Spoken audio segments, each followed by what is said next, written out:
Wow, I'm often asked like who is the most impressive person that I've interviewed, and there have been so many it's impossible almost to answer. But if you put a gun to my head, uh, probably Ed Thorp would be the one I would say, because of his incredible amount of accomplishments.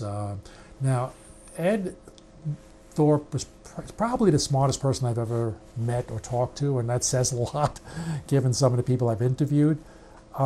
Just a brief background, we're talking about somebody who grew up in the Depression, self-educated himself, was in a poor school system, taught himself physics in high school, got accepted to a top California college at an early age, was working on eventually towards a PhD in physics, writing his thesis, decided he didn't know enough math, took graduate math courses, got his PhD in math, never finished his physics thesis, but giving you kind of a background on this guy's intellect.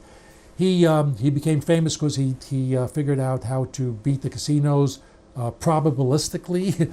He wrote a famous book, Beat the Dealer, which changed the way casinos work because he figured out that by changing the amount you bet based upon the cards that are out, you could actually turn blackjack in from a negative edge to a positive edge game. Of course, casinos changed the way they operate.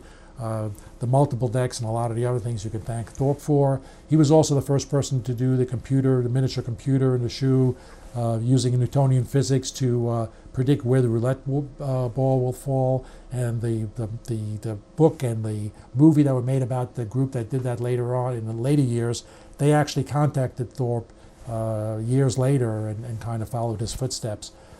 He became, in the hedge fund world where people don't know him enough, he was the first market neutral fund, the first one to come up with convertible arbitrage strategy, the first one to come up with statistical arbitrage.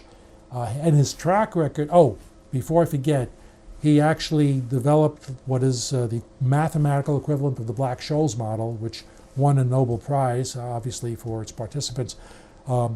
He came up with that formula or mathematical equivalence of it about 5 years before the paper was published. But he was, in his own words, too busy making money using it to be worried about getting the fame for publishing it. And so he got no Nobel Prize, but he did enormously well. In fact, that first fund of his, which ran 19 years, had, we're talking a 19-year span with only 3 losing months in those 19 years, and all 3 of those losing months were less than 1%.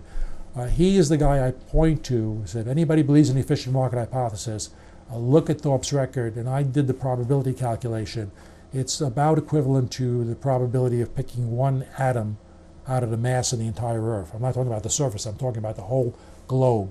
If you were to randomly pick one atom, if the markets were totally efficient and Thorpe's record was due to luck, that would be the probability, about the equivalent of picking one atom randomly out of the entire globe.